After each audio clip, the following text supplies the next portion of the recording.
Imagine you have a community page on Facebook that's pretty popular.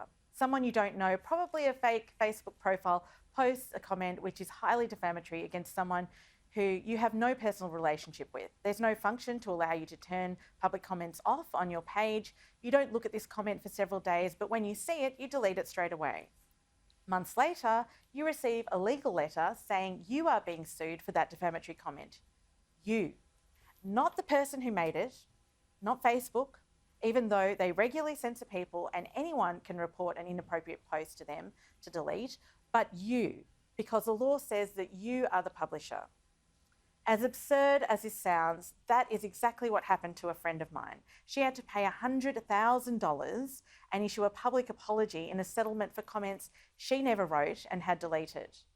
Most recently, a 26-year-old newly elected local councillor is being sued by a property developer for allegedly defamatory comments made by other people on his community Facebook page.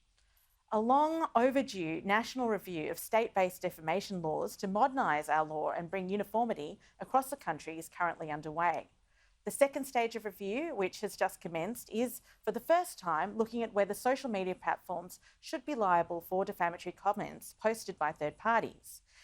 This is because social media, like Facebook and Twitter, still claim that they are not the publisher of content on their sites. And yet, simultaneously, social media giants selectively censor or ban users at their discretion.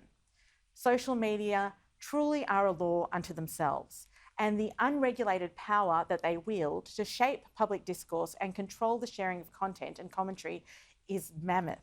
At present, social media companies are having their cake and eating it too. They are not responsible under law for comments posted on their platforms, but at the same time, they ban people from having a voice when they are participating in lawful discourse. And no one is above their power to silence, even the leader of the free world, former President Trump. Now, everyone using social media must have seen a comment they disagreed with, a meme that was factually incorrect, even a video that made their blood boil. But if such communication isn't unlawful, should social media giants be allowed to limit free speech whenever they so please? The Australian Communications and Media Authority regulates television and radio services broadcasting in Australia and handles complaints.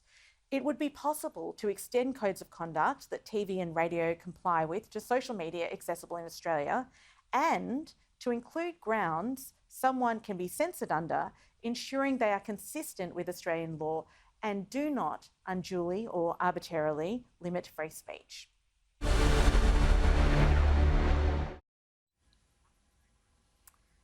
Campbell, what are your thoughts on this issue?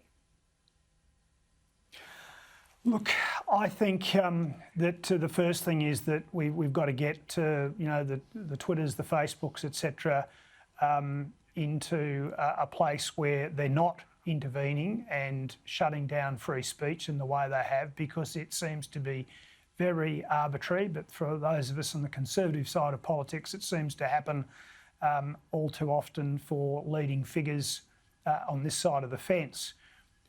In regard to defamation, there was this concept being talked about in the last week or so about people needing to provide 100 points of ID to get a social media account, which I thought was a preposterous and silly idea, because if the social media companies have got your passport details, your driver's licence, and then we hear that Facebook actually compromised 500 million accounts, or the accounts were compromised, so that information could have got out, then you've got the total recipe for identity fraud. So I think that's silly, but I think there's got to be a way found that you can run through to who set up the account, their IP address, and actually nail a person who is engaging in defamation. And just my final point on this review, and this is a media outlet that we're all appearing on tonight, but the media are very good at running campaigns at such time about weakening defamation laws, and frankly, they shouldn't be weakened. Enough bad stuff's going on in Australia where people are getting away with blue murder as it is, and I would hate to see them being watered down. I'd like to see it being kept tight and people being required to answer for the things they put on social media or indeed say in the community through other forms of media. Yeah, here, Campbell, absolutely agree. If we think about what Trump was banned for, I mean, that was done under what Twitter call the glorification of violence policy. That's the policy that they have. And if we just have a look at, Tammy, I'm going to bring you in here on this, but if we can have a look at those tweets that he was banned for.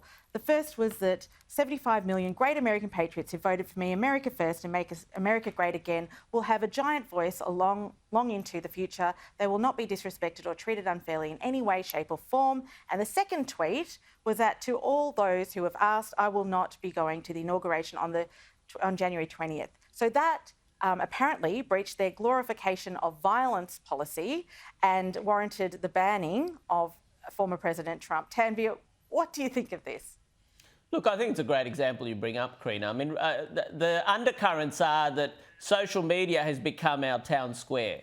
So the power of your Twitters, your Facebooks, etc., are so vast, yet they're private entities and their organising principle is ultimately profit and self-interest. And they're just not set up for this sort of task of trying to regulate speech and regulate public discourse. And so you're getting these sort of, it certainly penalise conservatives, but it's a mishmash the way they do it often. There's no clear consistency. There's various tests that they have, but they're just not designed for it. I think this sort of thing has to happen at a third-party level. And what you say about defamation, I'll give you personal examples. I mean, often doctors, it's a bit like, say, restaurant reviews. Increasingly, there's doctor rating sites. And often I'll get ratings occasionally that are outright defamatory. And they're actually really hard to get off because they're often international providers. And you'll try and sort of harass them, etc. And I find it quite anxiety-provoking. And it's a very challenging field in that sense. Like, I'm all for freer speech, but I mean, some of these sites, you do think it's awfully too easy to get out what I would say are defamatory comments, and we don't have the same protections such as First Amendment, etc. I mean, critics of Australian speech would say we have lesser protections, if you like, for free speech. But I think it's a very vested and difficult area, Karina, and some of what you're suggesting around defamation. I mean, some defamation lawyers would have a field day too. I mean, I think they'd love to get into the cash buckets of these big social media companies. So, look, I don't have an easy answer in terms of the defamation law, but in terms of social media and them companies regulating the speech, I think that's completely inappropriate. They're just not designed to do it, and it shouldn't be in their hands. And there's no question that they have penalised wrong speak, which has inevitably been on the conservative side. And we have to think Silicon Valley has its own kind of techno-utopia, kind of libertarianism and soft sort of social liberalism. And that's often the viewpoint that's propagated by any sort of censorship that's emanating from Silicon Valley.